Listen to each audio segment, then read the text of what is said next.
In the escalating conflict between Israel and Hamas, Western nations have rallied behind Israel with countries including the US, UK, and Germany, offering military support in the fighting in Gaza. Meanwhile, many other countries, especially in Africa, have also called on Israel to stop its aggression and offered solidarity with the people of Gaza. South Africa has blamed Israel's actions for the violence, citing the illegal occupation of the Al-Aqsa Mosque and other Christian sites. South African President Cyril Ramaphosa has underscored the country's historic support for the just struggle of Palestinians and offered to help mediate the Israeli-Palestinian conflict.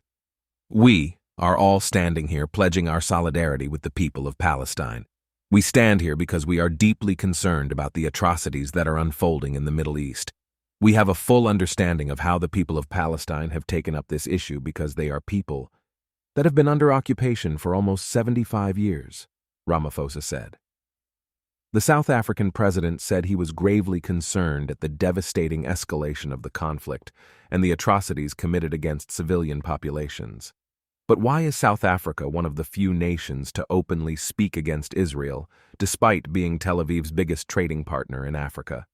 Let's take a look at the Israel-South Africa relations, how it changed over the years, and the reason behind the African country supporting Gaza.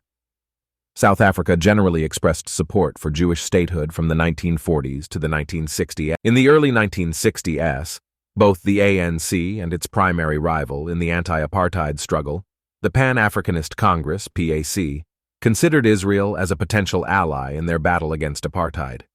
The PAC also received substantial financial assistance from Israel until 1970.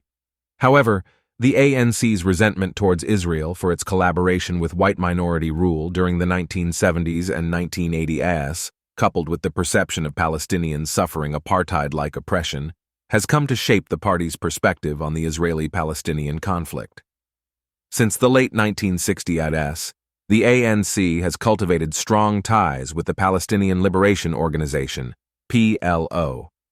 By the 1980s, these ties had evolved into a strategic and operational alliance between the two movements. In recent years, with the weakening of the PLO, the ANC has shifted its support towards the PLO's erstwhile rival, Hamas. The Muslim constituency in South Africa, many of whom are ANC supporters and activists, further contributes to the party's pro-Palestinian stance. The Economic Freedom Fighters, EFF, a far-left Pan-Africanist party that was formed after a split from the ANC and is now the third largest party in parliament, endorsed Hamas's use of violence.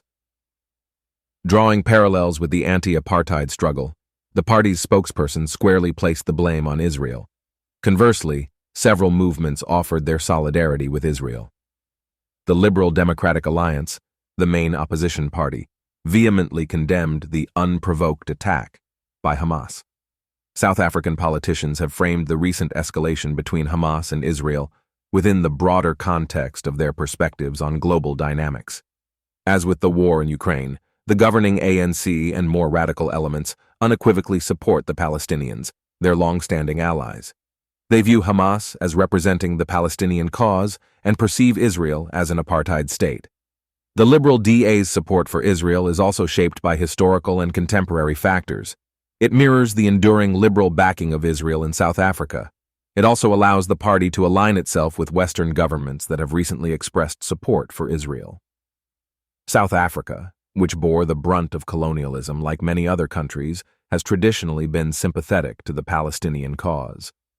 African countries that became independent from the brutal colonial rule in the 1960s were sympathetic to the struggle of Palestinians who were uprooted from their land and homes in 1948.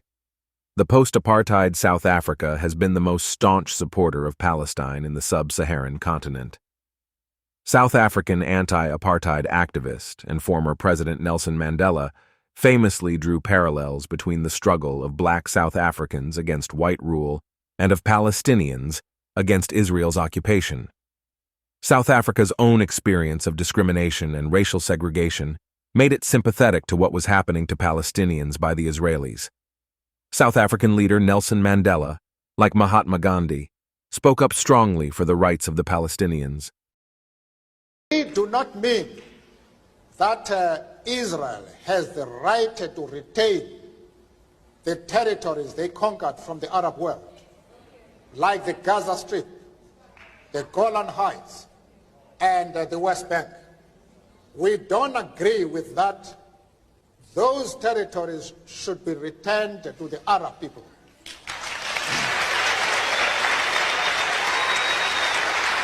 Mr. Mandela. We have many Jews, members of the Jewish community in our struggle, and they have occupied very top positions. But that does not mean to say that the enemies of Israel are our enemies. We refuse to take that position. Israel was formed with the support of the West, especially the UK, which signed the Balfour Declaration in 1917, which called for the establishment of a national home for the Jewish people in Palestine. South Africa has not forgotten the West's role in perpetuating apartheid. South Africa has also stayed steadfast in supporting Palestine due to the African National Congress's deep links with anti-discrimination activism. The party, along with other opponents of apartheid, have long compared Israel's treatment of Palestinians to what the white government did to black South Africans. In 2021, trade between Israel and sub-Saharan African countries reached over $750 million.